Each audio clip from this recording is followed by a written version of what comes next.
Bonjour, je suis Stéphane Médard et dans cette vidéo sur le D5, nous parlerons des caractéristiques vidéo du nouvel appareil professionnel. On a parlé en long et en large des performances du nouveau capteur de 20 millions de pixels du D5 du côté des prises de photos. Mais beaucoup oublient aussi que la possibilité de prendre des photos en ISO incroyablement élevée se traduit également par des vidéos de qualité étonnante à haute sensibilité ISO. Et ça, c'est très important pour les vidéastes qui doivent souvent travailler avec la lumière ambiante. Ce nouveau capteur, combiné au processeur XSpeed 5, permet au D5 d'enregistrer des vidéos 4K Ultra HD à 24 ou 30 images par seconde. La vidéo 4K UHD fait une lecture pixel par pixel du capteur. Donc, la zone d'enregistrement sera presque équivalente au format DX. Ce qui veut dire que les deux types d'objectifs, FX ou DX, peuvent être utilisés pour l'enregistrement de vidéos 4K. Et ces vidéos en 4K peuvent être enregistrées soit sur la carte mémoire de l'appareil, soit sur un enregistreur externe. Et alors, le format sera non compressé, 8 bits 422.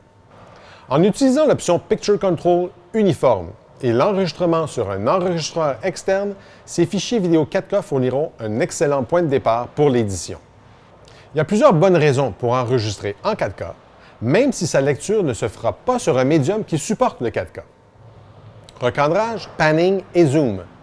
Puisque le 4K est presque l'équivalent de 4 fois le format HD 1080p, vous avez la liberté de recadrer ou de vous déplacer dans votre vidéo tout en conservant une qualité Full HD. Le sous-échantillonnage, aussi appelé downsampling, pour la netteté et le bruit digital. Lorsque cela est fait correctement, un fichier 4K sous-échantillonné apparaîtra plus net et avec moins de bruit digital que la même vidéo enregistrée en 1080p. Extraction d'image. Une vidéo 4K est de 3840 pixels de large par 2160 pixels de haut. Donc, une image extraite de la vidéo aura une résolution de 8 millions de pixels. Pour ceux qui n'ont pas besoin de la résolution vidéo en 4K, le D5 a également les options d'enregistrement vidéo normales. Le 1080p à 24, 30 ou 60 images par seconde, le 720p à 60 images par seconde, et aussi un mode pixel par pixel de 1920 par 1080, qui a un angle de vue équivalent à 3 fois la longueur focale utilisée. Autre que le mode vidéo spécifique, le format 4K est également disponible lors de l'enregistrement de time-lapse.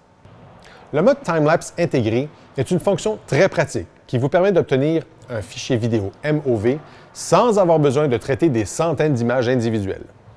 Le D5 vous donne l'option de choisir l'intervalle entre chaque photo, la durée totale de la prise de vue et vous donne même la durée du clip final.